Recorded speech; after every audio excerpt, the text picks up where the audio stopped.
Hello बच्चों party, क्या हाल चाल। मैं वरुण महाजन, आपका और अपना प्यारा सा यूट्यूब चैनल जिसका नाम है पीसीएम वॉरियर, उस पर आपका स्वागत करता हूं। मैंने बताया इस चैनल पर आपको हर रोज कम से कम एक वीडियो मिलेगी जिसका कंटेंट बेहतरीन होगा। ठीक है, तो चलो आज हम फिजिक्स का अगला टॉपिक पढ़ने जा रहे हैं जिसमें मैं आपको मतलब लिफ्ट वाले केस समझाऊंगा कि भाई लिफ्ट वाले केस कौन से है, और साथ में मान लो यूनिट्स ऑफ फोर्स की क्या करेंगे, बात करेंगे कि क्या कौन से फोर्स के यूनिट होते हैं, क्योंकि न्यूमेरिकल वगैरह में ये वाले यूनिट क्या होते हैं कई बार यूज होते हैं। ठीक है, तो इन दो टॉपिक की बात करेंगे। तो चलो शुरू करते हैं। तो सबसे पहले मान लो कौन से टॉपिक से शुरू करते हैं, मान लो एलिवेटर वाले केस से क्या करते हैं, शुरू करते हैं। ठीक है, तो मान लो यहां से 2 मिनट रुक जाओ, इंक डालने दो। चलो एलिवेटर वाले केस से क्या करते हैं, शुरू करते हैं। सबसे पहले एलिवेटर और लिफ्ट दोनों का केस क्या होता है, मतलब दोनों सेम ही बात है, एलिवेटर और लिफ्ट। ठीक है, तो पहले टॉपिक का नाम लिख लो कि भाई apparent weight of body in elevator और लिफ्ट।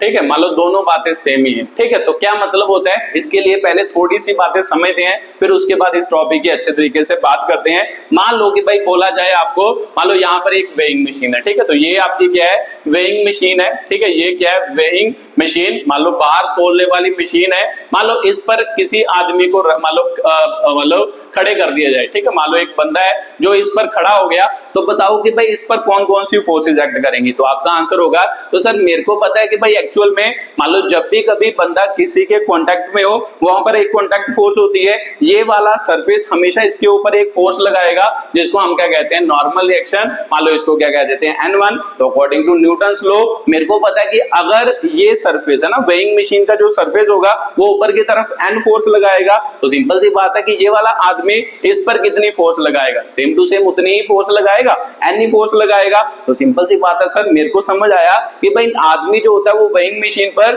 जितनी नीचे को फोर्स लगाएगा, मतलब जिसे हम नॉर्मल रिएक्शन कहेंगे, अकॉर्डिंग टू न्यूटन मान लो थर्ड लॉ, उतनी ही फोर्स ये सरफेस उसको ऊपर की तरफ भी लगाएगा। तो सिंपल सी बात है सर, इसका मतलब मैं आपको पूछूं कि जो वेइंग मशीन है वो कौन सी फोर्स को क्या करेगी, मेजर करेगी। तो आपका आंसर होगा सर वेइंग मशीन कौन सी फोर्स को मेजर करेगी, जो एक्चुअल में नॉर्मल रिएक्शन होगा उसे ही तो मेजर करेगी। तो आपका मतलब कहना सही है, एक्चुअल में वेइंग मशीन कौन सी फोर्स को मेजर करती है, नॉर्मल रिएक्शन को क्या करती है, मेजर करती है। जो आदमी इस पर फोर्स लगाता है वो कितनी लगाता है, N लगाता है। तो सिंपल सी बात है, N फोर्स अगर इस पर लगाएगा तो N फोर्स ही वेइंग मशीन उसके ऊपर भी लगाएगी। तो एक्चुअल में ये वाली जो वेइंग मशीन है वो नॉर्मल रिएक्शन को क्या करती है, मेजर करती है। तो एक्चुअल में इस टॉपिक में हम जो N है उसे ही हम क्या कहते हैं, एपरेंट क्या कहते हैं, वेट कहते हैं। तो सर एपरेंट वेट क्यों कहेंगे, एक्चुअल में ये ट्रू वेट नहीं होगा। मतलब इसको मान लो जितना मान लो ये इस पर फोर्स लगा रहा है उतनी ही फोर्स वो ऊपर की तरफ लगा रहा है, इसे हम एक्चुअल में क्या कहते हैं, मान लो इस लैंग्वेज में एपरेंट क्या कहते हैं, वेट कहते हैं। एपरेंट मतलब नकली, नकली क्या कहते हैं, वेट कहते हैं। तो सर ये नकली वेट क्यों वर्ड यूज किया, मतलब एक्चुअल में अगर पूछा जाए कि भाई आपको पता है कि ये आदमी पर है ना, मान लो ये यहाँ पर कांटेक्ट में नहीं है, इस आदमी पर हमेशा एक नीचे की तरफ फोर्स लगती है, वो कौन सी लगती है, mg लगती है। तो mg को हम क्या कहेंगे, ट्रू वेट। इसको हम कहते हैं उसका रियल क्या कहते हैं, वेट कहते हैं। तो एक्चुअल में आदमी का रियल वेट क्या होता है सर, mg होता है। तो mg मतलब ग्रेविटी जितना फोर्स लगा रही है उसे हम क्या कहते हैं, ट्रू वेट कहते हैं। बट एक्चुअल में जब मान लो आदमी मान लो वेइंग मशीन पर खड़ा है ना, वेइंग मशीन पर खड़ा है, तो वेइंग मशीन के ऊपर वो नीचे की तरफ N फोर्स लगा रहा, नॉर्मल रिएक्शन। तो वेइंग मशीन उसके ऊपर N फोर्स लगा रही। तो मैं आपको पूछूं कि भाई वेइंग मशीन कौन सा वेट मेजर करेगी, मान लो कौन सी फोर्स को मेजर करेगी। तो आपका आंसर होगा sir normal reaction, normal reaction को क्या करेगी, मेजर करेगी। तो अब हमने चेक करना है, मतलब ये जो वेइंग मशीन वाला केस है इसे लिफ्ट में हमने क्या करना है, ऑब्जर्व करना है कि भाई लिफ्ट में जब मान लो आदमी नीचे की तरफ फोर्स लगाता है, मान लो वेइंग मशीन मान लो जो नीचे की तरफ फोर्स लगाएगा नॉर्मल रिएक्शन, वही फोर्स उसको ऊपर की तरफ भी लगेगी। तो वेइंग मशीन हमेशा, अब मैंने एक ही फोर्स बनानी है, ये वाली मैंने शो नहीं करनी, मैंने यही फोर्स शो करनी है कि भाई एक्चुअल में, क्योंकि एफपीडी बनानी होती है। तो एफपीडी हम किसका मोशन स्टडी कर रहे हैं, आदमी का। तो आदमी का मोशन स्टडी करने के लिए मैंने बातें समझाई थी कि एफपीडी में हमेशा कौन सी फोर्सेस बनानी होती है, जो उस आदमी के ऊपर लग रही होगी। क्योंकि हमें अब इस केस में किसको ऑब्जर्व करना है, आदमी के मोशन को क्या करना है, ऑब्जर्व करना है कि आदमी ऊपर को जा रहा है, आदमी नीचे को आ रहा है, मान लो उसके मोशन को ऑब्जर्व करना है। तो सिंपल सी बात है, एक्चुअल में ये हमारा पॉइंट मास है। अब इसकी क्या बनाएंगे, एफबीटी। तो मेरे को पता है एफबीटी में क्या बनाते हैं, जो इस पर फोर्स लगती है वो वाले, मतलब इस पर एक फोर्स ऊपर की तरफ लग रही नॉर्मल रिएक्शन, एक फोर्स ग्रेविटी इसको नीचे की तरफ लगा रही, उसको हम क्या कहते हैं, एमजी कहते हैं। तो ये वाली फोर्स, तो सिंपल सी बात है, इस आदमी के ऊपर दो फोर्सेस कौन कौन सी लग रही हैं, एक्चुअल में एक फोर्स एमजी लग रही है नीचे की तरफ जो ग्रेविटी इस पर लगा रहे, दूसरा एक इस पे ऊपर नॉर्मल रिएक्शन लग रही है जो ये वाला सरफेस क्या लगाएगा,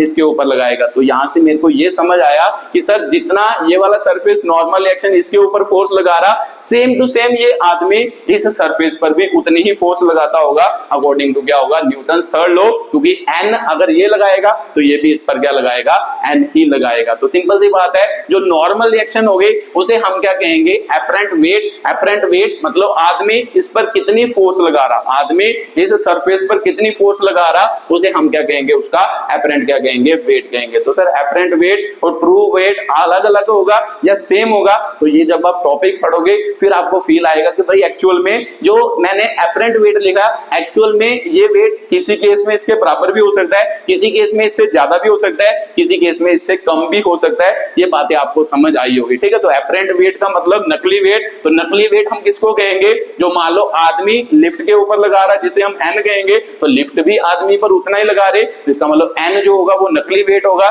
जो मान लो एमजी होगा वो उसका क्या होगा, ट्रू वेट होगा। ट्रू वेट मतलब असली क्या होगा, वेट होगा, ठीक है। तो चलो इसको एक्सप्लेन करते हैं। अब मान लो लिफ्ट के केस में, अभी आपके बात है कि शायद आपके दिमाग में नहीं पड़ी हो, अब जब मैं इसको मान लो एक्सप्लेन करूंगा फिर ये बातें आपको अच्छे तरीके से क्या होंगी, क्लियर होंगे कि भाई क्या मैं बोल रहा हूं, कैसे मैं बोल रहा हूं, ठीक है। तो सबसे पहला केस लेते हैं, मतलब इसके डिफरेंट डिफरेंट केस होते हैं। पहला केस लेते हैं, when lift is at rest और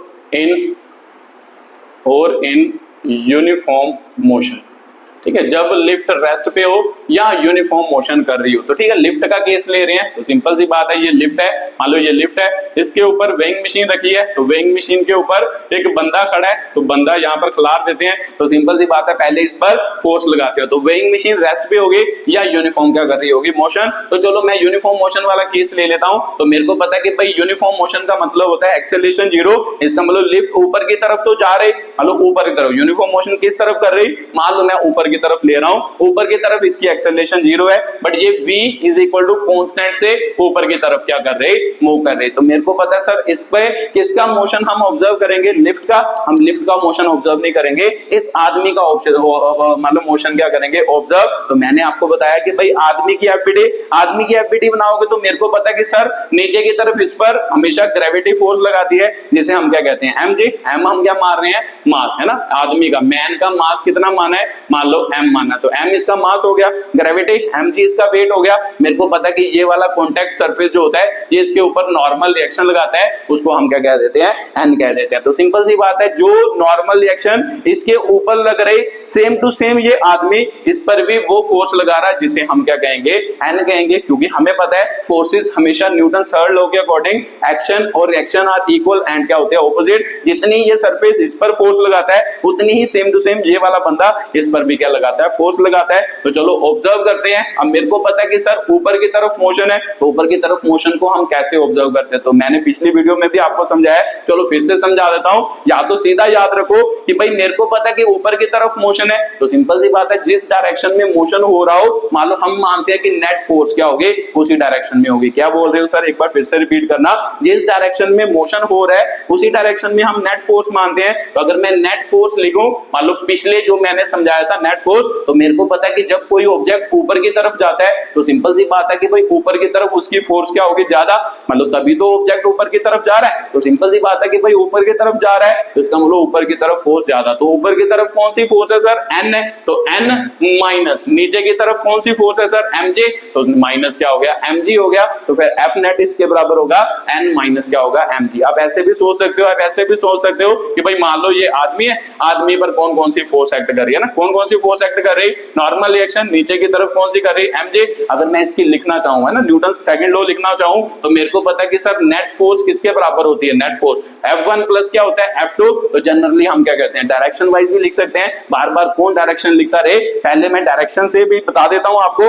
फिर मैं सीधा लिखूंगा ऐसे। बस मतलब यहां से फील कर लेना है कि आंसर हमेशा क्या होगा, यही होगा। देखो ध्यान से, डायरेक्शन के अकॉर्डिंग लिखे तो मेरे को पता है कि ऊपर की डायरेक्शन को हम क्या मानते हैं, पॉजिटिव वेक्टर क्वांटिटी है, नॉर्मल रिएक्शन भी वेक्टर mg भी वेक्टर, ऊपर की तरफ पॉजिटिव, नीचे की तरफ क्या होगा mg। तो मेरे को पता है सर नेट फोर्स क्या होता है m1 f1 प्लस f2, तो भी सिंपल सी बात है net force is equal to f1। f1 मतलब ऊपर की तरफ फोर्स पॉजिटिव है तो n लेंगे, तो सर f2 मतलब नीचे की तरफ फोर्स क्या है प्लस माइनस क्या हो गया mg, तो इसका मतलब f नेट क्या होगा m माइनस क्या होगा mg होगा। ठीक है, तो बार बार अब मैं साइन से नहीं लिखूंगा, देखो मैंने जैसे आपको पहले समझाया था इसका आंसर और इसका आंसर सेम आया था, मैं यहां से साइन के अकॉर्डिंग नहीं लिखूंगा, मैं सीधा इसको क्या करूंगा एक्सप्लेन करूंगा सीधा। मतलब मेरे को पता है कि जब बॉडी ऊपर की तरफ जाएगी, ऊपर की तरफ बॉडी क्यों जाती है, चलो एक केस में तो और जनरल समझा देता हूं। मान लो ये 10 किलोग्राम की बॉडी है, मान लो इसके ऊपर 10 न्यूटन फोर्स ऊपर की तरफ लग रही है, नीचे की तरफ क्या लग रही है 5 न्यूटन, तो मैं पूछूं कि भाई नेट फोर्स, तो फिर से नेट फोर्स किसके बराबर सर, अभी आपने निकाल के बताया, देखो ऊपर वाली फोर्स क्या थी, अगर बॉडी ऊपर की तरफ जा रही थी तो ऊपर वाली फोर्स में से नीचे वाली फोर्स आपने माइनस की है, तो फिर नेट फोर्स क्या होगा, ऊपर वाली फोर्स हमेशा बड़ी होगी, जिस डायरेक्शन में मोशन होगा उस डायरेक्शन की फोर्स हमेशा, ऐसे याद रखा करो, जिस डायरेक्शन में मोशन होगा उस डायरेक्शन की फोर्स हमेशा बड़ी होगी और उसके ऑपोजिट डायरेक्शन की फोर्स छोटी होगी, तभी तो ऑब्जेक्ट उधर को जा रहा। तो सिंपल सी बात है ऊपर वाली में से, मतलब जिस डायरेक्शन में मोशन हो रहा उस डायरेक्शन में से नीचे वाली फोर्स को क्या कर देना है, माइनस कर देना है, तो ऊपर को क्या हो गया 10, नीचे वाली क्या है सर माइनस, तो इसका मतलब नेट फोर्स कितनी हो गई 5 न्यूटन हो गई। तो या फिर ऐसे कह सकते हो F1 माइनस क्या हो गया F2, तो यहां से आपको फील आ रहा होगा। ठीक है, तो अब मैं ये साइन नहीं समझाऊंगा, मैं सीधा क्वेश्चन को क्या करूंगा सॉल्व। मतलब जब भी जिस डायरेक्शन में मोशन हो रहा हो, मतलब यहां से क्या समझा, जिस डायरेक्शन में मोशन हो रहा हो उस वाली फोर्स में से नीचे वाली फोर्स को माइनस करेंगे, एक्चुअल में वही नेट क्या होती है फोर्स होती है। ठीक है, तो चलो ये बात आपको समझ आई होगी, तो चलो इसको एक्सप्लेन करते हैं। अब यहां से आपको बात समझ आ रही होगी कि भाई नेट फोर्स किसके बराबर n माइनस mj, तो मेरे को पता है सर एक्सेलरेशन तो 0 है according to Newton first law. First law क्या कहता था, फर्स्ट लॉ कहता था कि जब भी कभी नेट फोर्स 0 नेट फोर्स 0 तो उसका मतलब बॉडी या तो क्या होती है रेस्ट पे होती है, तो या फिर क्या करती है यूनिफॉर्म मोशन करती है। तो सिंपल सी बात है, अब आपको पूछा जाए कि भाई ये तो क्या हो रहा है, यूनिफॉर्म वेलोसिटी कांस्टेंट है, यूनिफॉर्म मोशन हो रहा है, तो यूनिफॉर्म मोशन में तो नेट फोर्स 0 होती है, तो सिंपल सी बात है सर 0 हो गया, n माइनस क्या हो गया mj, तो n इज इक्वल टू क्या हो गया mg हो गया। तो सिंपल सी बात है, अब ध्यान से देखो कि एक्चुअल में जब मान लो लिफ्ट रेस्ट पे है, जब लिफ्ट रेस्ट पे है तब भी F नेट 0 होगा, और जब ये यूनिफॉर्म मोशन कर रही है तब भी F नेट 0 होगा। तो जब नेट फोर्स 0 होती है तो नॉर्मल रिएक्शन की वैल्यू mg के क्या होती है बराबर। तो इसका मतलब नॉर्मल रिएक्शन क्या, नॉर्मल रिएक्शन मतलब जितनी वो आदमी नीचे की तरफ फोर्स लगा रहा है, नॉर्मल रिएक्शन का मतलब यही है ना, जितना आदमी नीचे की तरफ फोर्स लगा रहा है या जितना लिफ्ट मान लो ये वेइंग मशीन, जो वेइंग मशीन है वो मान लो ऊपर की तरफ फोर्स लगा रही है, इन दोनों की वैल्यू किसके बराबर है mg के बराबर है। तो इसका मतलब जब लिफ्ट मान लो स्टेशनरी रेस्ट पे होती है या यूनिफॉर्म मोशन कर रही होती है तब आदमी का वेट जो होता है ना mg जो होता है, mg जो होता है n का मतलब क्या कि जो ये वाली वेइंग मशीन है जो रीडिंग बता रही है ना, n का मतलब नॉर्मल रिएक्शन, तो नॉर्मल रिएक्शन ये वेइंग मशीन नॉर्मल रिएक्शन को ही तो मेजर कर रही, तो इसका मतलब एक्चुअल में नॉर्मल रिएक्शन जो मेजर कर रही, वेइंग मशीन जो मेजर कर रही वो किसके बराबर है mg के क्या है बराबर है। तो इसका मतलब लिफ्ट जब रेस्ट पे होती है या मतलब यूनिफॉर्म मोशन कर रही होती है तब लिफ्ट जो होती है n का मतलब लिफ्ट जो मेजर कर रही है एपरेंट वेट है ना, लिफ्ट जो मेजर कर रही है जिसे हम क्या कहेंगे एपरेंट वेट, लिफ्ट जो वेट मेजर कर रही है वो किसके बराबर होगा, ट्रू वेट के क्या होगा बराबर। इसका मतलब आदमी का बार उतना ही मान लो क्या है, मतलब उसकी रीडिंग, लिफ्ट की रीडिंग उतनी ही आएगी जितना एक्चुअल में आदमी का क्या है बार है। अगर वो 70 किलोग्राम है तो लिफ्ट में वेइंग मशीन भी 70 किलोग्राम शो करेगी, वेइंग मशीन 70 किलोग्राम, जब मान लो आदमी का बार क्या है 70 किलोग्राम, जब लिफ्ट रेस्ट पे है या फिर क्या कर रही है यूनिफॉर्म मोशन। तो सर हर केस में ऐसा ही होता है। तो चलो अगला केस स्टडी करते हैं, अब आपको फील आएगा कि भाई क्या मैं बोल रहा हूं, क्यों मैं बोल रहा हूं। ठीक है, तो ये बातें अब आपको क्लियर होंगी। अभी तो ये सिंपल था, सिंपल मतलब जब आप मान लो क्या है खड़े हो आराम से, मान लो लिफ्ट या तो रुकी हुई है या यूनिफॉर्म मोशन कर रही है, तब मान लो आपका जो मान लो वेइंग मशीन ने वेट मतलब मेजर किया, सेम टू सेम वेट आपका होगा जितना भी आपका क्या है वेट है, तो मतलब सेम वेट मेजर करेगी वेइंग जो होगी मशीन होगी। ठीक है, तो दूसरा केस लेते हैं, case number 2, when lift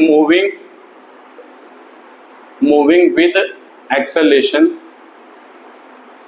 a in upward direction। ठीक है, अपवर्ड डायरेक्शन में मान लो क्या है कि भाई लिफ्ट जो है वो अपवर्ड डायरेक्शन में क्या कर रही, मूव कर रही विद एक्सेलरेशन, क्या होगा, ए होगा। तो बनाओ लिफ्ट, फिर से एफबीडी बनाओ, किसके, मान लो पहले तो लिफ्ट बना लो, ठीक है। तो ये आपकी क्या हो गई, लिफ्ट। मान लो ये वेइंग मशीन हो गई ना, ये वेइंग मशीन हो गई। तो सिंपल सी बात है, इसके ऊपर आदमी को खिलार दो, तो जो आदमी होगा तो इसके ऊपर मेरे को पता है कि भाई इसके ऊपर है ना, इसकी एफबीडी बनानी है, इसके ऊपर क्या लग रहा, ऊपर की तरफ नॉर्मल रिएक्शन जो ये लगा रहा, तो ये इसके ऊपर भी लगा रहा। तो मैंने पहले भी बताया एफबीडी में हमेशा कौन सी फोर्सेस लेनी होती है, जो आदमी के ऊपर लगती है। तो आदमी के ऊपर ये ऊपर की तरफ फोर्स लगा रहा, तो आदमी पर नीचे की तरफ क्या लग रही, एम इंटू क्या लग रही, जी लग रही, ग्रेविटी फोर्स लग रही। तो मेरे को पता है लिफ्ट किधर को जा रही, ऊपर की तरफ जा रही, कितनी एक्सेलरेशन से, ए एक्सेलरेशन से क्या जा रही, ऊपर की तरफ। अगर लिफ्ट ए एक्सेलरेशन से ऊपर की तरफ जा रही होगी तो आदमी भी तो उतनी ही एक्सेलरेशन से ऊपर की तरफ जा रहा होगा। तो सही है सर, उतनी ही एक्सेलरेशन। ये भी तो हमने समझा है कि जितनी एक्सेलरेशन कभी किसी ऑब्जेक्ट की होती है, बस की होती है, कार की होती है,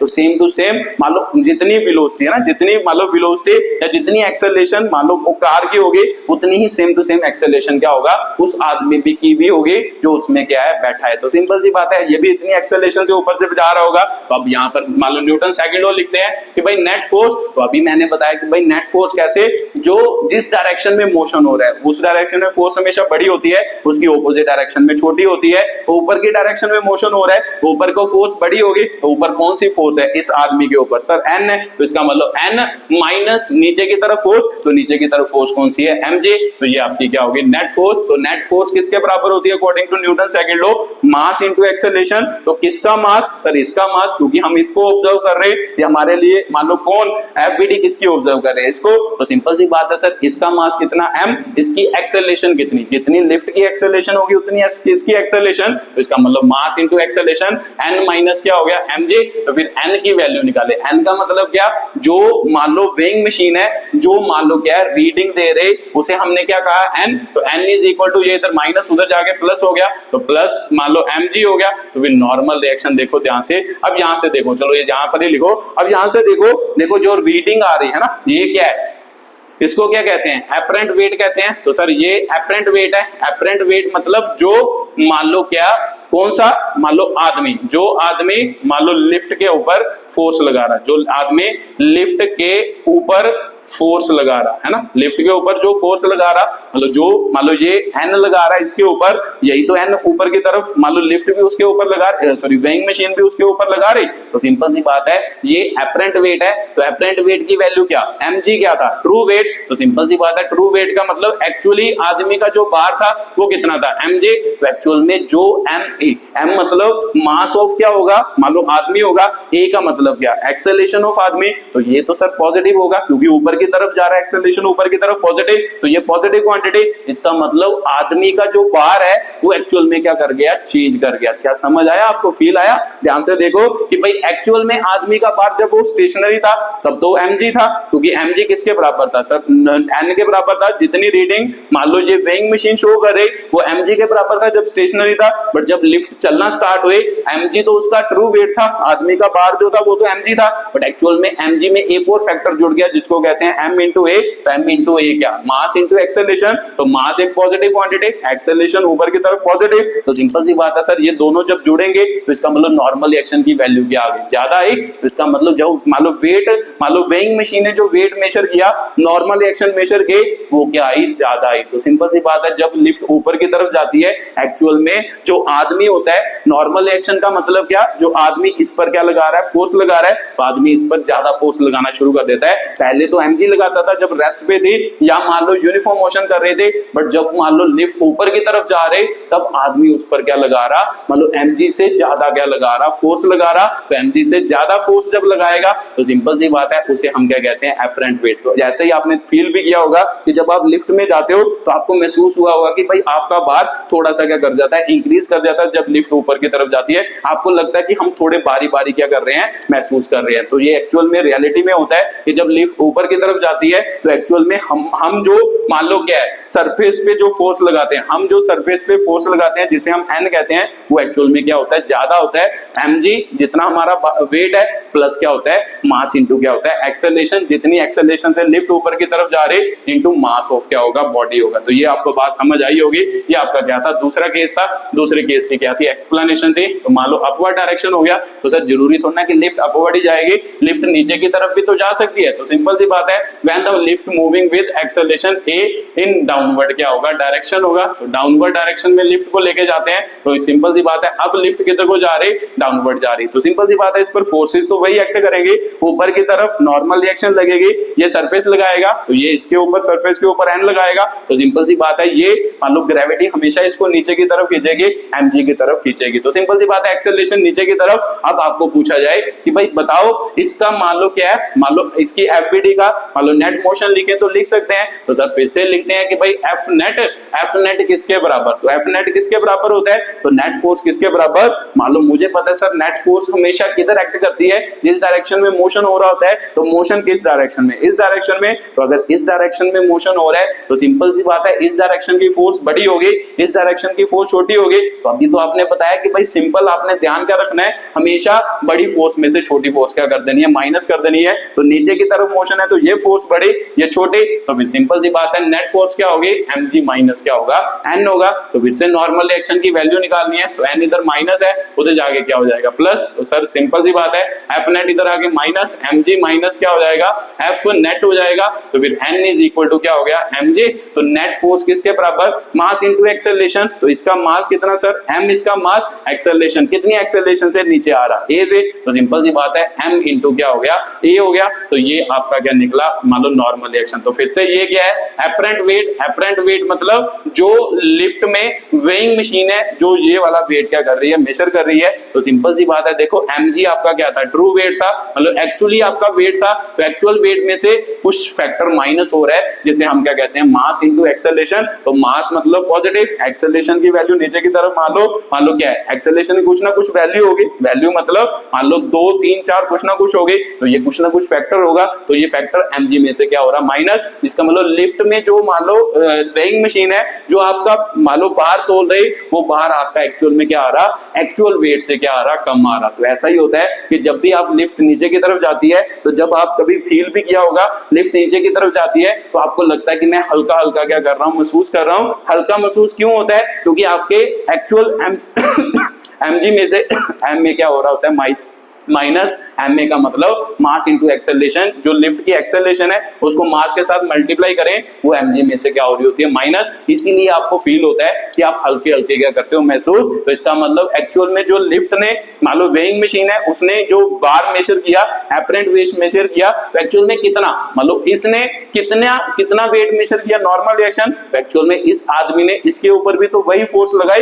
एक्चुअल में इस आदमी की फोर्स इसके ऊपर वेइंग मशीन के ऊपर फोर्स क्या कर गई डिक्रीज कर गई। पहले ये mg फोर्स लगा रहा था अब mg माइनस m में क्या लगा रहा है फोर्स लगा रहा है। तो इसका मतलब नीचे की तरफ इसकी फोर्स क्या कर गई डिक्रीज कर गई। तो ये फील आपको आ रहा होगा कि नीचे की तरफ इसकी फोर्स क्या है कम है। तो यही आपका क्या होता है ये क्वेश्चन होता है। तो नीचे की तरफ जब लिफ्ट आती है कुछ एक्सेलरेशन से मान लो अगर कांस्टेंट वेलोसिटी से आती तो फिर तो सेम होता mg की वैल्यू नॉर्मल रिएक्शन के बराबर होते, बट जब लिफ्ट एक्सेलरेटेड मोशन करती है तो ऊपर की तरफ जब जाती है तो हमारा बार थोड़ा बढ़ जाता है। मतलब बड़ा हुआ बार मतलब जो एलिवेटर होती है वो शो करती है। तो जब लिफ्ट एक्सेलरेशन नीचे की तरफ आती है तो वो हमें क्या शो करती है हमारा जो एक्चुअल बार होता है जिसे ट्रू वेट कहते हैं उससे कम बार क्या करती है शो करती है जिसे हम क्या कहते हैं एपरेंट क्या कहते हैं वेट कहते हैं। ठीक है तो ये फील भी आपको आया होगा। तो चलो ये भी बात आपको समझ आई। अब उसके बाद तीसरा केस होता है कि भाई क्या मान लो ये तो a हो गया a एक्सेलरेशन से, तो क्यों ना a एक्सेलरेशन को हम g के बराबर कर दें। मैं क्या करूं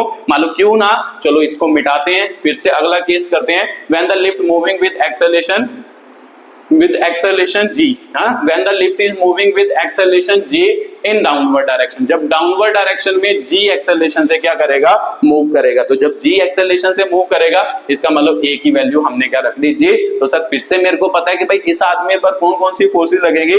एक नीचे की तरफ mg लगेगा जिसे हम क्या कहते हैं, ग्रेविटी फोर्स। एक ऊपर की तरफ नॉर्मल रिएक्शन, जो ये वाला सरफेस इस पर लगाएगा उतनी ही फोर्स ये वाला आदमी इस सरफेस के ऊपर भी लगाएगा जिसे हम क्या कहते हैं, नॉर्मल रिएक्शन। तो सिंपल सी बात है, इसे सॉल्व करते हैं। मेरे को पता है कि सर फिर से एफ नेट कैसे लिखते हैं, जिस डायरेक्शन में मोशन हो उसे उसमें से छोटी वैल्यू को क्या कर दो, माइनस। जिस डायरेक्शन में मोशन होता है उधर फोर्स बड़ी होती है तो फिर नीचे की तरफ फोर्स क्या हो गई, बड़ी। जिसे हम क्या ले लेते हैं सर, mg ले लेते हैं, माइनस ऊपर की तरफ फोर्स क्या है सर, n। तो फिर mg माइनस क्या हो गया, n हो गया। तो ये आपकी क्या हो गई, फोर्स। तो यहां से नॉर्मल रिएक्शन की वैल्यू निकालो, इधर जाके ये पॉजिटिव, ये इधर आके माइनस, mg माइनस क्या हो गया, नेट फोर्स। तो सिंपल सी बात है सर, नेट फोर्स क्या होता है, मास ऑफ बॉडी। तो मास ऑफ बॉडी कितना है सर, m हो गया। तो कितनी एक्सेलरेशन से चल रहा है, g के बराबर ही चल रहा है। तो इधर नीचे g आ गया, इसका मतलब नॉर्मल रिएक्शन की वैल्यू क्या आ गई, 0 आ गई। यहां से नॉर्मल रिएक्शन की वैल्यू क्या आई, 0। तो नॉर्मल रिएक्शन की वैल्यू 0 होने का मतलब क्या,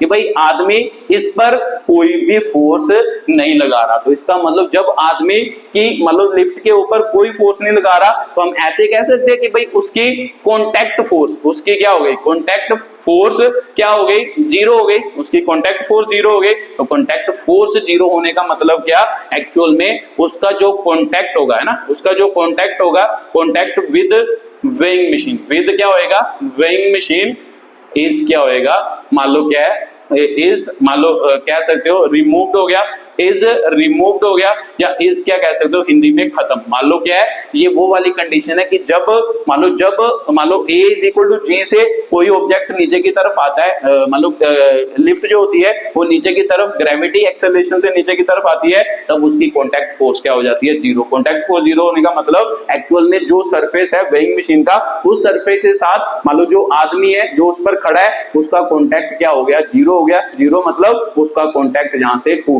टूट गया कह सकते हैं, या जस्ट क्या कह गया, टूट गया। तो मान लो आदमी का कॉन्टैक्ट इससे क्या हो गया, अब छूट गया। अब लगभग यहां पर उसका कोई भी कॉन्टैक्ट प्रेजेंट नहीं है। तो इसका यहां पर कोई भी कॉन्टैक्ट प्रेजेंट नहीं है, तो इसको हम क्या कहते हैं, इस कंडीशन को हम क्या कहते हैं, वेटलेसनेस क्या कहते हैं, कंडीशन कहते हैं। तो ये भी आपको समझ आता होगा कि भाई वेटलेसनेस क्यों हो गया। तो सिंपल सी बात है सर, मान लो नॉर्मल रिएक्शन एक्चुअल में क्या है, नॉर्मल रिएक्शन का मतलब यही तो है कि ये सरफेस इस पर जो लगा रहा, तो सेम टू सेम ये आदमी भी तो इस पर लगा रहा। तो इसका मतलब नीचे की तरफ आदमी तो नीचे की तरफ कोई फोर्स ही नहीं लगा रहा। तो अगर नीचे की तरफ कोई फोर्स नहीं लगा रहा तो उसकी वेट कौन सी फोर्स होती है, नीचे की तरफ होती है। तो इसका मतलब नीचे वाली फोर्स उसकी क्या हो गई, खत्म हो गई। तो जब नीचे वाली फोर्स को ही तो हम वेट कहते हैं। तो इसका मतलब नीचे वाली फोर्स 0 हो गई। नॉर्मल रिएक्शन 0 होने का मतलब इस आदमी का इस सरफेस पे जो फोर्स है वो 0 हो गई, नीचे की तरफ वाली फोर्स 0 हो गई। तो इसका मतलब नीचे हमेशा कौन सी फोर्स लगती है सर, ग्रेविटी फोर्स लगती है।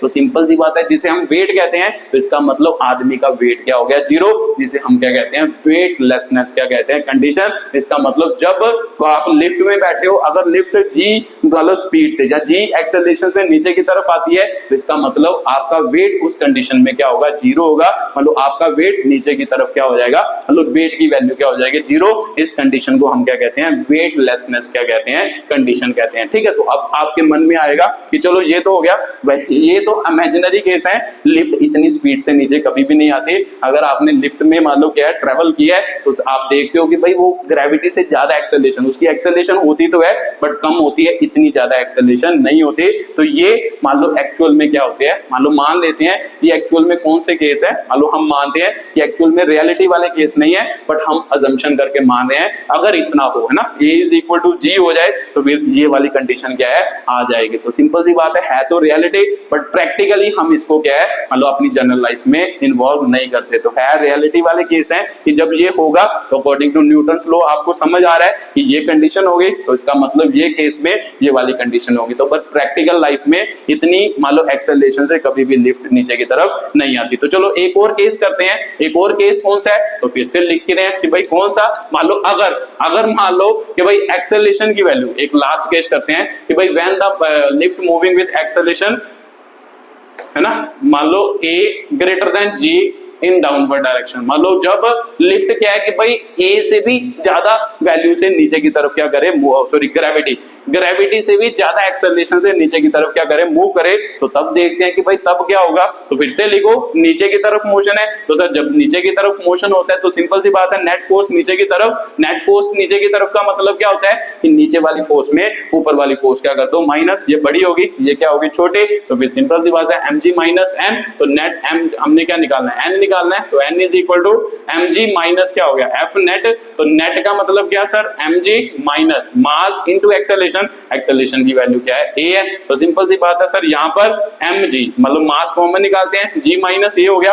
अब मैं आपको पूछूं कि नॉर्मल रिएक्शन, मान लो मैं पूछ रहा हूं, मैं कह रहा हूं कि a की वैल्यू g से क्या है, बड़ी है। तो मान लो g को हमें पता है कि हम जनरली 10 मानते हैं, मान लो a को क्या मान लो 12 मान लो, मान लो a की वैल्यू बड़ी है g से, इसका मतलब जो लिफ्ट है वो एक्चुअल में डाउनवर्ड डायरेक्शन में क्या कर रही, मोशन कर रही। मान लो ग्रेविटी जितनी मान लो 10 मानते हैं अप्रोक्सीमेट, 10 से भी ज्यादा एक्सेलरेशन से नीचे की तरफ आ रही। तो जब ये वाला केस हो तब क्या होता है, मान लो हमारी नॉर्मल रिएक्शन पर क्या होता है। तो यहां से फील करो, देखो ध्यान से, बढ़ते हैं, g की वैल्यू मेरे को कितनी है 10, और मेरी a की वैल्यू g से बड़ी, मैंने 12 मान ली, आप 13 मान सकते हो, 14 मान सकते हो, 11 भी मान सकते हो, उससे बड़ी माननी है, मैंने 12 मान ली, ठीक है। तो 10 माइनस क्या हो गया 12, तो सिंपल सी बात है n, तो ये कभी नेगेटिव होता है, तो सर मास तो कभी भी नेगेटिव नहीं होता, तो ये तो पॉजिटिव होता है। तो देखो पॉजिटिव इनटू ये वैल्यू क्या आई नेगेटिव, तो सिंपल सी बात है सर आंसर क्या आया, नेगेटिव आया। तो इसका मतलब नॉर्मल रिएक्शन नेगेटिव आई। तो नेगेटिव नॉर्मल रिएक्शन का मतलब क्या, तो नेगेटिव मतलब क्या होता है, मैंने पहले भी बताया था, वेट मतलब कभी भी कोई वेक्टर क्वांटिटी मान लो नेगेटिव हो तो इसका मतलब उसकी डायरेक्शन क्या हो गई, चेंज हो गई। अब ध्यान से समझना बात जो मैं समझाने जा रहा हूं। नेगेटिव मतलब क्या होता है, तो सिंपल सी बात है, पहले ये नॉर्मल रिएक्शन इधर लगा रहा था, तो अब इधर लगाएगा, तो इसका मतलब इस डायरेक्शन को हम क्या कहते थे ना, अगर इधर नॉर्मल रिएक्शन लगाता तो इस डायरेक्शन को हम क्या कहते थे, पॉजिटिव। मान लो इस नॉर्मल रिएक्शन को हम क्या मान रहे थे, पॉजिटिव ही मान रहे थे, इस नॉर्मल रिएक्शन को हम क्या मान रहे थे, पॉजिटिव मान रहे थे। जो ये वाली मान लो वैल्यू थे इसको हम क्या मान रहे थे, पॉजिटिव। तो सिंपल सी बात है, जब मान लो, अब ध्यान से समझो कि लिफ्ट नीचे की तरफ कितनी आ रही, नीचे की तरफ मान लो ये वाला है ना 10, मान लो ये आदमी है, ये नीचे की तरफ कितनी स्पीड से आ रहा, सिंपल सी बात है, ग्रेविटी नीचे की तरफ लग रही है 10, और लिफ्ट कितनी स्पीड से आ रही, कितनी एक्सेलरेशन से आ रही 12। तो आपका फील नहीं आ रहा कि जब जो आदमी 10 की स्पीड से मतलब 10 एक्सेलरेशन से नीचे की तरफ आ रहा, जो मान लो क्या है लिफ्ट है वो 12 से नीचे की तरफ आ रही है एक्सेलरेशन से, तो एक टाइम ऐसा नहीं आएगा कि जो ये आदमी है एक्चुअल का इसका सिर जो होगा वो लिफ्ट के साथ क्या करेगा, स्ट्राइक करेगा। फील आ रहा है ये बात का, ध्यान से समझो। आदमी जो है वो कितनी एक्सेलरेशन से नीचे क्या आ रहा, 10 की एक्सेलरेशन से, तो जो ये लिफ्ट है वो कितनी एक्सेलरेशन से नीचे को आ रही, 12। तो सिंपल सी बात है सर, मेरे को पता है एक्चुअल में लिफ्ट जब नीचे की तरफ 12 से आएगी, ये 10 से नीचे की आएगा। एक टाइम ऐसा आएगा कि लिफ्ट जो होगी उसका मान लो जो आदमी होगा, आदमी का सर लिफ्ट के साथ क्या करेगा, स्ट्राइक करेगा। तो जब लिफ्ट के साथ स्ट्राइक करेगा तो आदमी कहां चला जाएगा, चलो ये केस यहां पे बना के बताता हूं। एक टाइम ऐसा आएगा, मान लो लिफ्ट 12 से नीचे को आ रही, मान लो आदमी कितने से नीचे को आ रहा, 10 से नीचे को आ रहा। तो सिंपल सी बात है, एक टाइम ऐसा आएगा कि भाई आदमी हवा में जाएगा, आदमी हवा में होगा, क्योंकि हवा में क्यों होगा, क्योंकि ये ज्यादा स्पीड से आ रही है, कम स्पीड से नीचे को जा रहा। तो एक टाइम पर इसका सिर इसके साथ क्या करेगा, स्ट्राइक करेगा। तो जब सिर इसके साथ स्ट्राइक करेगा, अब मैं पूछूं कि भाई नॉर्मल रिएक्शन किधर, तो सिंपल सी बात है, इस आदमी की नॉर्मल रिएक्शन किधर होगी, ऊपर वाली डायरेक्शन में होगी। पहले नॉर्मल रिएक्शन नीचे की तरफ थे, तो नीचे की तरफ को नॉर्मल रिएक्शन को हम क्या मान रहे थे, पॉजिटिव। तो अब उसकी नॉर्मल रिएक्शन इसके सिर के, मतलब आदमी की नॉर्मल रिएक्शन किधर होगी, सरफेस के साथ ऊपर की डायरेक्शन। तो इसका मतलब उसका साइन क्या आ गया, नेगेटिव आ गया। तो यहां से आपको समझ आया होगा कि जब आदमी मान लो लिफ्ट जो है वो मान लो ग्रेविटी से भी ज्यादा एक्सेलरेशन से नीचे की तरफ आते, तो उसका मान लो जो आदमी होता है वो हवा में आ जाता है। हवा में क्यों आता है, क्योंकि इसकी स्पीड ज्यादा है, इसकी स्पीड कम है। तो सिंपल सी बात है, इसका सर इसके साथ बजेगा। तो पहले ये फोर्स जो लगा रहा था इसके सरफेस पर, वो इस डायरेक्शन में लगा रहा था। अब जो ये फोर्स लगाएगा इस पर, कॉन्टैक्ट फोर्स, वो किस डायरेक्शन में लगाएगा, इस डायरेक्शन में लगाएगा ना। ये वाली फोर्स तो मान लो ये सरफेस लगा रहा था, ये आदमी की बात कर रहा हूं, ये आदमी नीचे की तरफ एन फोर्स लगा रहा था। तो जब लिफ्ट की स्पीड ज्यादा, एक्सेलरेशन ज्यादा होगी और इसकी एक्सेलरेशन कम होगी, तो इसका मतलब जब ये इसके साथ स्ट्राइक करेगा, तो इसका मतलब इसकी नॉर्मल रिएक्शन की डायरेक्शन क्या हो जाएगी, ये पहले डायरेक्शन ये थी, अब डायरेक्शन क्या हो गई ये। तो नेगेटिव साइन एक्चुअल में इसको क्या करता है, शो करता है। तो इसका मतलब ये कंडीशन है कि जब आदमी है ना, जब आदमी का सिर है ना, जब आदमी का सिर किसके साथ स्ट्राइक करेगा, मान लो सीलिंग ऑफ क्या होगा, मान लो लिफ्ट है ना, सीलिंग ऑफ लिफ्ट के साथ क्या करेगा, के साथ स्ट्राइक करेगा।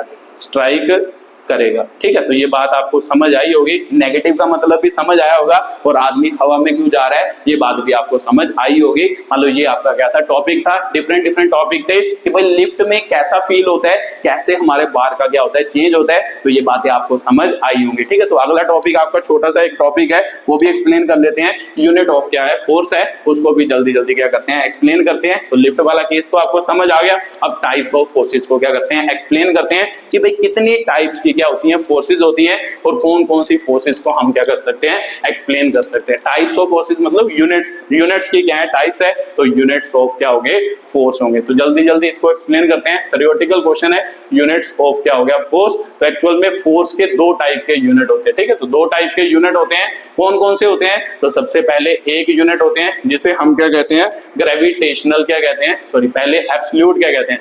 एक टाइप के यूनिट होते हैं जिसे हम क्या कहते हैं, एब्सोल्यूट यूनिट कहते हैं। तो एक टाइप के यूनिट होते हैं जिसे हम क्या कहते हैं, ग्रेविटेशनल, जिसे हम क्या कहते हैं, ग्रेविटेशनल क्या कहते हैं, यूनिट कहते हैं। ये दो टाइप के क्या होते हैं, यूनिट होते हैं। अब एब्सोल्यूट यूनिट में दो टाइप के, एक एसआई सिस्टम में यूनिट होते हैं, एक मान लो सीजीएस सिस्टम में यूनिट होते हैं। एसआई में इसके कौन से यूनिट होते हैं, न्यूटन, जो हम पढ़ते हैं जनरली, है ना, न्यूटन पढ़ते हैं। तो इसमें कौन से होते हैं, डाइन क्या होते हैं, यूनिट होते हैं सीजीएस में। तो ग्रेविटेशनल में भी दो फोर्स के यूनिट होते हैं। एक एसआई सिस्टम में यूनिट होते हैं जिसे हम किलोग्राम वेट या किलोग्राम क्या कहते हैं, फोर्स, या इसको क्या कहते हैं, ग्राम वेट और ग्राम क्या कहते हैं, फोर्स कहते हैं। ठीक है, तो ये आपके डिफरेंट टाइप्स के क्या है, यूनिट। फोर्स के दो टाइप के यूनिट, एब्सोल्यूट यूनिट और ग्रेविटेशनल यूनिट। एब्सोल्यूट यूनिट दो टाइप के होते हैं, एसआई में न्यूटन और सीजीएस में क्या होते हैं, डाइन होते हैं। और ग्रेविटेशनल यूनिट दो टाइप के होते हैं, एसआई में किलोग्राम वेट या किलोग्राम फोर्स, इसको क्या कहते हैं, किलोग्राम वेट भी कहते हैं ना,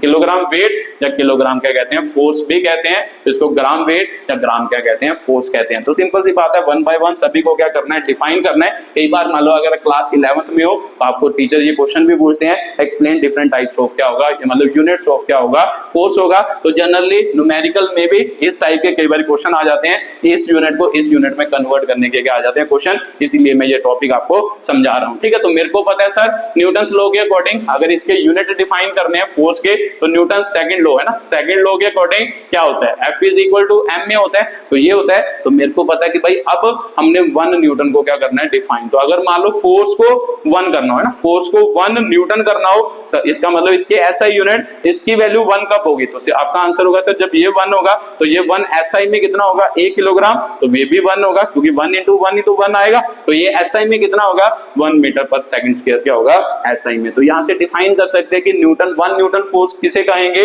मतलब जब मास 1 किलोग्राम होगा और उसकी एक्सेलरेशन क्या होगी, ये होगी। तो लिख लो 1 न्यूटन, है ना, मतलब डेफिनेशन लिख लो, ऐसी डेफिनेशन मान लो इसको एक्सप्लेन करना पड़ेगा। अब 1 न्यूटन क्या होगा, फोर्स को 1 न्यूटन कब कहेंगे, फोर्स को 1 न्यूटन कब कहेंगे, लिख लो फोर्स इज क्या होगा, said to be 1 newton, force is said to be 1 newton when body of mass 1 kilogram, है ना, body of mass 1 kilogram move, force is said to be 1 newton acting on a body, मतलब किसी body पर जब act करेगी, acting on a body when body of mass 1 kilogram move with acceleration क्या होगा, 1 metre पर सेकेंड स्क्वायर। तो simple सी बात है सर, फोर्स को हम 1 न्यूटन कहेंगे कब, जब एक बॉडी जिसका मास क्या होगा, 1 किलोग्राम होगा, उस पर फोर्स लगेगी 1 न्यूटन, जब उसका मास 1 किलोग्राम होगा और उसमें कितनी एक्सेलरेशन प्रोड्यूस होगी, 1 मीटर पर सेकेंड स्क्वायर एक्सेलरेशन क्या होगी, प्रोड्यूस होगी। जहां 1 मीटर पर सेकेंड स्क्वायर से वो क्या करेगी, मूव करेगी ना। लेकिन पढ़ लो definition, a force is said to be 1 newton acting on a body when body of mass 1 kilogram. हम कब कहेंगे, मतलब फोर्स को 1 न्यूटन कब कहेंगे किसी बॉडी के ऊपर, जब बॉडी का मास 1 किलोग्राम होगा और वो मूव्स, है ना, एंड इट प्रोड्यूसेस लिख लो, and it produces acceleration of 1 metre पर सेकंड स्क्वायर। तो मान लो किसी बॉडी के ऊपर फोर्स को हम 1 न्यूटन कहेंगे जब मान लो जो फोर्स होगी वो किसी बॉडी में कितनी एक्सेलरेशन प्रोड्यूस करेंगे 1 मीटर पर सेकंड स्क्वायर, और उसका मास क्या होगा 1 किलोग्राम क्या होगा मास होगा। ठीक है, तो ये आपका क्या था पहली डेफिनेशन थी 1 न्यूटन की क्या थी डेफिनेशन। तो जैसे ही आप मान लो बाकी भी डिफाइन कर सकते हो। अब मान लो आपके उसके बाद मान लो एसआई में 1 न्यूटन पता चल गया क्या होता है, अब 1 डाइन डिफाइन कर लो। तो सिंपल सी बात है सर, फोर्स 1 डाइन होगी कब, जब ये एसआई में होगी, क्योंकि ये एसआई यूनिट है तो ये भी तो एसआई में होना चाहिए। तो मान लो मास कितना होना चाहिए 1 ग्राम, और एक्सेलरेशन कितनी होना चाहिए 1 सेंटीमीटर पर सेकंड स्क्वायर होनी चाहिए। तो इसको डिफाइन कर लो। अब 1 डाइन की डेफिनेशन होगी तो यहाँ पे लिख लो same,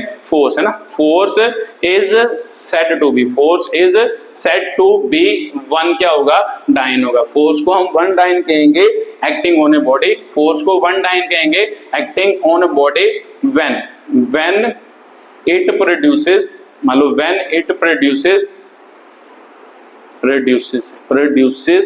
acceleration, when it produces acceleration of 1 meter per second square on a body of mass, acting on a body of mass, सीधा लिख लो प्रोड्यूस 1 मीटर पर सेकंड स्क्वायर ऑफ मास 1 क्या होगा किलोग्राम होगा। ठीक है, तो ये आपकी क्या है 1 डाइन की डेफिनेशन है। फोर्स को हम 1 डाइन कहेंगे कब, जब वो एक बॉडी पर एक्ट कर रही होगी, वो उसमें कितनी एक्सेलरेशन प्रोड्यूस करेगी 1 सेंटीमीटर पर सेकंड स्क्वायर एक्सेलरेशन प्रोड्यूस करेगी, और उस बॉडी का मास कितना होगा 1 ग्राम क्या होगा मास होगा। ठीक है, तो ये मान लो आपकी क्या है 1 डाइन की डेफिनेशन है कि फोर्स को 1 डाइन कब कहा जाता है। ठीक है, तो ये डेफिनेशन है सभी यहाँ से बन सकती है जो मैं बना रहा हूँ। ठीक है, तो सिंपल सी बात है, ये भी बात आपको समझ आ गई होगी। अब उसके बाद रिलेशन होता है कि भाई मान लो एसआई एब्सोल्यूट सिस्टम में एसआई और सीजीएस में क्या रिलेशन होता है। वैसे तो मैंने आपको स्टार्टिंग में भी जब मैंने फर्स्ट यूनिट पढ़ाई थी उसमें भी मैं कन्वर्जन ऑफ यूनिट करके बताया था, उसमें भी हमने निकाला था कि कितने मान लो 1 न्यूटन किनके डाइन के बराबर होता है। अब यहां से भी निकाल सकते हो, आपको पता है कि भाई 1 न्यूटन किसके बराबर, 1 न्यूटन ना, force is equal to m a होता है। तो 1 न्यूटन मतलब 1 किलोग्राम इंटू क्या होगा 1 मतलब मीटर पर सेकंड स्क्वायर होएगा। तो सिंपल सी बात है सर, इसको सीजीएस एसआई और सीजीएस का रिलेशन निकालना है तो इसको सीजीएस में कन्वर्ट कर देते हैं, इसको एसआई में रहने देते हैं, इसको सीजीएस में। तो सर किलोग्राम को सीजीएस में कन्वर्ट करना हो 1 किलोग्राम में कितने ग्राम होते हैं, तो आपका आंसर होगा 1000 क्या होते हैं ग्राम, 1000 ग्राम का मतलब होता है 10⁻³ ग्राम। उसके बाद सर मेरे को पता है कि यहाँ पर मीटर है, तो एसआई यूनिट मीटर है, तो मीटर में सेंटीमीटर है ना, सीजीएस क्या होता है सेंटीमीटर, तो 1 मीटर में कितने सेंटीमीटर होते हैं, तो आपका आंसर होगा 100 क्या होंगे सेंटीमीटर। तो 100 सेंटीमीटर का मतलब 10⁻² मान लो 2 सेंटीमीटर सेकंड। एसआई में टाइम के यूनिट सेकंड होते हैं, तो सीजीएस में भी तो सेकंड ही होते हैं, तो इसका मतलब सेकंड हो गया। अब आपका रिलेशन बन गया, देखो बेस सेम पावरें ऐड हो जाएंगी, तो 10⁻³ और 2 5 हो गया, तो इसका मतलब ग्राम सेंटीमीटर पर सेकंड स्क्वायर। तो ध्यान से अभी आपने समझाओ, तो मेरे को पता है अगर मैं इसको फोर्स को सीजीएस में लिखूं, सीजीएस में क्या होता था 1 डाइन, तो इसके यूनिट 1 ग्राम, इसके यूनिट क्या होंगे 1 सेंटीमीटर पर सेकंड स्क्वायर। इसका मतलब ग्राम सेंटीमीटर पर सेकंड स्क्वायर किसके बराबर होता है 1 डाइन के, तो ग्राम सेंटीमीटर पर सेकंड स्क्वायर किसके बराबर 1 डाइन के। तो इसका मतलब 1 न्यूटन 10⁵ इंटू 1 डाइन हो गया, तो या फिर 1 न्यूटन इज इक्वल टू 10⁵ क्या होता है डाइन होता है। ठीक है, तो ये दोनों का क्या है रिलेशन है, मान लो डाइन का और मान लो न्यूटन का क्या है रिलेशन। कई बार न्यूमेरिकल में आपको फंसाने के लिए मान लो यूनिट कन्वर्जन के क्वेश्चन भी देते हैं कि भाई 1 यूनिट में दे देगा और एसआई में पूछेगा, तो ये आपका क्या है रिलेशन है न्यूटन और क्या होगा डाइन का। ठीक है, तो ये तो थे एब्सोल्यूट यूनिट। एब्सोल्यूट यूनिट कौन से होते हैं, कैसे उनको एक्सप्लेन किया जाता है, ये तो बात होगी उनके। अब उसके बाद बात आती है सीजीएस, मान लो इसके है ना ग्रेविटेशनल यूनिट की। आप ग्रेविटेशनल यूनिट की बात करते हैं, तो अगर ग्रेविटेशनल की बात करें तो फिर से मेरे को पता है सर फोर्स मान लो डिफाइन तो इनको ही करना है, फोर्स इज इक्वल टू क्या होगा एम इंटू क्या होगा ए। तो मेरे को पता है कि भाई फोर्स के एसआई यूनिट क्या है किलोग्राम फोर्स है ना, ग्रेविटेशनल में एसआई यूनिट क्या है किलोग्राम फोर्स या किलोग्राम वेट। तो सिंपल सी बात है कि भाई 1 किलोग्राम वेट होगा, अगर ये एसआई में है तो ये भी एसआई में होना चाहिए, तो इसका वेट कितना होगा 1 किलोग्राम। एक्सेलरेशन, अब एक्सेलरेशन क्या होगा, देखो किलोग्राम इस पर मास को शो कर रहा है, वेट का मतलब क्या, वेट किसकी वजह से होता है, तो वेट सर मतलब ग्रेविटी की वजह से। तो ग्रेविटी कितनी एक्सेलरेशन प्रोड्यूस करती है, तो आपका आंसर होगा सर 9.8 मीटर पर सेकंड स्क्वायर एसआई सिस्टम में प्रोड्यूस करती है। तो सिंपल सी बात है, यहाँ पर वेट किसको शो कर रहा है एक्सेलरेशन, तो एक्सेलरेशन किसकी लेनी है, वेट मतलब ग्रेविटी, तो ग्रेविटी कितनी एक्सेलरेशन प्रोड्यूस करती है, 9.8 मीटर पर सेकंड स्क्वायर एक्सेलरेशन क्या करती है, प्रोड्यूस। तो किलोग्राम की जगह पर किलोग्राम, वेट की जगह पर उसकी एक्सेलरेशन आगे जितनी भी एक्सेलरेशन ग्रेविटी क्या करती है, प्रोड्यूस वेट में। तो वेट में इतनी एक्सेलरेशन प्रोड्यूस करती है। अब इसको डिफाइन करना है तो कर ही सकते हो ना, तो मान लो लिख भी सकते हैं। तो चलो पहले इसकी डेफिनेशन लिख लेते हैं, 1 किलोग्राम वेट। तो देख लो डेफिनेशन, तो जहां पे क्या होएगा, फोर्स है ना, वैसे ही force is said to be 1 kilogram weight when it acting on body when it acting on body and produces कितनी एक्सेलरेशन प्रोड्यूस कर रहा है, 9.8 मीटर पर second square of body mass. Body का मास कितना है, 1 किलोग्राम। ठीक है, तो मान लो फोर्स को 1 किलोग्राम वेट कब कहेंगे, जब फोर्स जो होगी वो क्या है, मान लो किसी बॉडी पर एक्ट कर रही है, उसमें कितनी एक्सेलरेशन प्रोड्यूस करेगी, 9.8 मीटर पर सेकंड स्क्वायर, और उस बॉडी का मास कितना होगा, 1 किलोग्राम क्या होगा मास। तो सिंपल सी बात है, यहां से आपको एक और फील आ रहा होगा कि भाई 1 किलोग्राम वेट किसके बराबर, इसको लिखे 1 को इसके साथ मल्टीप्लाई करोगे 9.8, तो 9.8 किलोग्राम मीटर पर सेकंड स्क्वायर। तो ध्यान से देखो कि भाई ये किसके यूनिट है, तो आपका मतलब होगा सर ये तो अभी अभी हमने किया किलोग्राम है ना, इसके यूनिट अगर किलोग्राम हो तो इसके यूनिट है ना, इसके ऐसा यूनिट मीटर पर सेकंड स्क्वायर हो तो इसके यूनिट क्या होते हैं, ये ऐसा ही एब्सोल्यूट सिस्टम है ना, ये एब्सोल्यूट सिस्टम है, एब्सोल्यूट सिस्टम में यूनिट है, तो ये क्या होता है सर 1 न्यूटन। तो सिंपल सी बात है, ये इतने न्यूटन के क्या होता है, बराबर होता है। 1 किलोग्राम वेट कितने न्यूटन के बराबर होता है, 9.8 न्यूटन के क्या होता है, बराबर होता है। ये याद रखना है, कई बार न्यूमेरिकल में ऐसे क्वेश्चन आपको पूछे जाते हैं जिसमें आपकी कन्वर्जन यूज होती है। ठीक है, तो सिंपल सी बात है, 1 किलोग्राम वेट यहाँ है ना, यहाँ इसकी जगह पर क्या हो सकता है, किलोग्राम वेट को किलोग्राम फोर्स भी कहते हैं, और 1 किलोग्राम फोर्स जो होता है वो इतने न्यूटन के क्या होता है, बराबर। तो ये आपके यूनिट है, यूनिट के क्या है, कन्वर्जन है। ठीक है, तो सर ये भी बात मेरे को समझ आ गई कि भाई 1 किलोग्राम वेट या 1 किलोग्राम फोर्स इसके क्या होगा, बराबर होगा। तो यहाँ से आप मान लो ग्राम वेट, तो ये डेफिनेशन तो सेम ही रहेगी, तो यहाँ से मैं इसे चेंज कर रहा हूँ ना।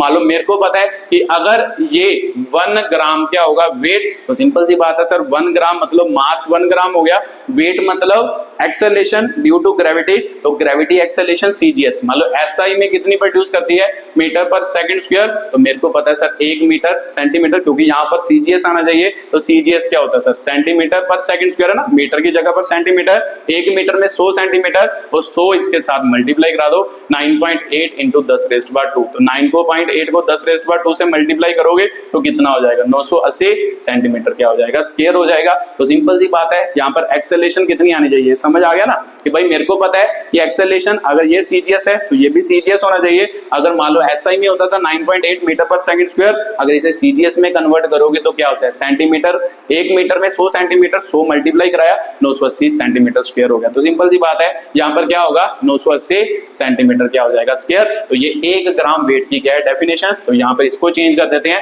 1 ग्राम वेट किसके बराबर, force is said to be 1 gram क्या होगा weight when it acting on a body and produces, कितनी एक्सेलरेशन प्रोड्यूस कर रहा है, 980 सेंटीमीटर स्क्वायर एक्सेलरेशन क्या कर रहा है, produce of body of mass क्या होगा, 1 क्या होगा, ग्राम होगा। ठीक है, तो ये उसका क्या हो गया, रिलेशन हो गया कि भाई 1 किलोग्राम वेट, मान लो force is said to be 1 kilogram gram weight when it acting on a body and produces 980 centimetre square of a body of mass क्या होगा, 1 ग्राम होगा। ठीक है, तो ऐसे आपको मान लो क्या है, क्लास 11th में क्वेश्चन क्या किए जाते हैं, पूछे जाते हैं। तो ये आपका क्या था, क्वेश्चन था। तो यहाँ से आपको ये भी समझ आ रहा है कि भाई ये डाइन में भी कन्वर्ट कर सकते हो, जैसे 1 किलोग्राम वेट किसके बराबर है, 9.8 न्यूटन के बराबर है। तो यहाँ से मान लो डाइन के साथ इसका रिलेशन बना लेते हैं, ये तो बात समझ में आ गई। अब इसको सॉल्व कर लेते हैं। मेरे को पता है कि सर 1 ग्राम वेट किसके बराबर, 1 ग्राम इंटू 980 सेंटीमीटर पर सेकंड स्क्वायर हो गया। तो 1 gram weight is equal to क्या हो गया, 980 सेंटीमीटर पर है ना, ग्राम, सॉरी मतलब इसको इसके साथ मल्टीप्लाई कराया, पीछे क्या है ग्राम सेंटीमीटर पर सेकंड स्क्वायर। तो ध्यान से यहां से फील करो कि भाई मेरे को पता है सर, अगर मान लो ये ग्राम में हो है ना, तो ये ग्राम में हो, ये सेंटीमीटर पर सेकंड स्क्वायर में हो, तो ये किस में होता है, डाइन में, CGS यूनिट एब्सोल्यूट सिस्टम में। तो इसका मतलब ये किसके यूनिट है, डाइन के। तो इसका मतलब 1 ग्राम वेट किसके बराबर होता है, 980 डाइन के क्या होता है, बराबर होता है। ठीक है, तो 1 किलोग्राम वेट 9.8 मान लो क्या होगा, न्यूटन के बराबर होगा, और 1 ग्राम वेट किसके बराबर है, 980 डाइन के क्या है, बराबर है। ठीक है, तो ये आपका क्या हो गया, अगला क्वेश्चन हो गया। मतलब अगले क्वेश्चन की क्या हो गई, बात हो गई। ये बात आपको समझ आई होगी कि भाई कैसे ये एक्चुअल में क्या हुआ, कन्वर्ट हुआ। ठीक है, तो इसी के साथ इस वीडियो को क्या करते हैं, खत्म करते हैं। तो ये आपके दो टॉपिक थे जो मैंने आपको समझाए। वीडियो को देखने के लिए बहुत बहुत धन्यवाद।